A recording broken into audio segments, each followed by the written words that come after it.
আসসালামু আলাইকুম রহমতুল্লাহ।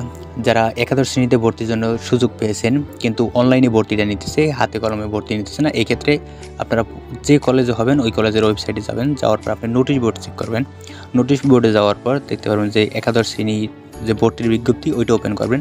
User name বা পাসওয়ার্ড ওইটা আলাদা করে আর প্রত্যেক কলেজের ক্ষেত্রে দেওয়া থাকবে। তারপর ওয়েবসাইট দেওয়া থাকবে, যে ওয়েবসাইটের মাধ্যমে আপনি ভর্তির ফর্ম পূরণ করবেন ইউজার আইডি পাসওয়ার্ড দিয়ে। পরবর্তী অপশনে আর্টস ও কমার্সের ক্ষেত্রে একই টাকা নেবে ভর্তির জন্য, আর সায়েন্স বিভাগের ক্ষেত্রে 100 টাকা বা 150 টাকা বেশি নেবে। এরকম নোটিশ দেখতে পারবেন। এরপর আপনার কিভাবে আপনি টাকাটা পেমেন্ট করবেন, বিলের আইডি দেখতে পারবেন। হয়তো রকেট বা অন্যান্য বেশির ক্ষেত্রে রকেট হয়, এক্ষেত্রে বিলের আইডি দেখবেন।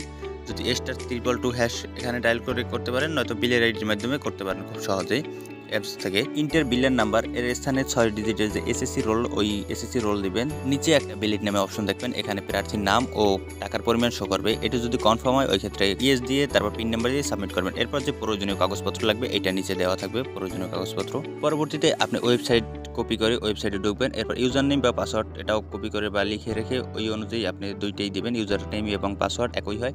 এরপর সাইন ইন করবেন। সাইন ইন করার পর মূলত ওয়েবসাইট দেখতে পারবেন। দেখার পর একাডেমিক রেজাল্ট, তারপর অন্যান্য সকল তথ্য আপনি এখানে দেওয়া থাকবে, এখান থেকে আপনি দেখতে পারবেন। তারপর অ্যাপ্লিকেশন ট্রান্সফার ফর রিপোর্ট এটাও দেখতে পারবেন।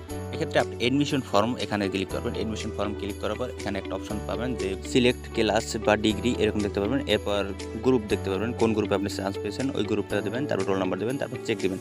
চেক দেওয়ার সাথে সাথে প্রার্থীর নাম সহ সকল তথ্য শো করবে।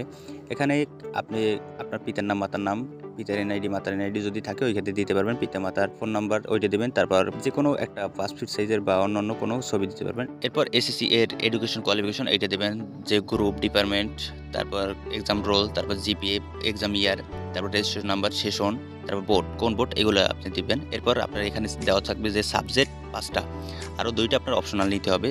যে একটা হচ্ছে আপনার 4 সাবজেক্ট, অন্যটা ইলেকটিভ সাবজেক্ট। যে কোনো এখান থেকে 2টি সাবজেক্ট আপনার পছন্দ করা লাগবে, কিন্তু এখানে আপনার 4টা সাবজেক্ট দেওয়া থাকবে। টোটাল ফর্ম যদি সঠিকভাবে পূরণ করা হয় এই ক্ষেত্রে আপনার নিচে একটা সেভ অপশন দেখতে পারবেন, এখানে সেভ করবেন। এখানে সেভ করার পর একটা পিডিএফ ফাইল পাবেন। পিডিএফ ফাইলের যে ডাউনলোড কপিটা ওই কপিটা আপনি প্রিন্ট করবেন। প্রিন্ট করার ক্ষেত্রে 3 কপি কলেজে জমা দেওয়া লাগবে, ওইটা প্রয়োজনীয় কাগজপত্রের ভিতরে দেখতে পারবেন। একাদশ শ্রেণীতে নির্বাচিত হওয়ার পর এভাবেই অনলাইনে একাদশ শ্রেণীর ভর্তির ফর্ম আপনি পূরণ করতে পারবেন যে কোনো কলেজের।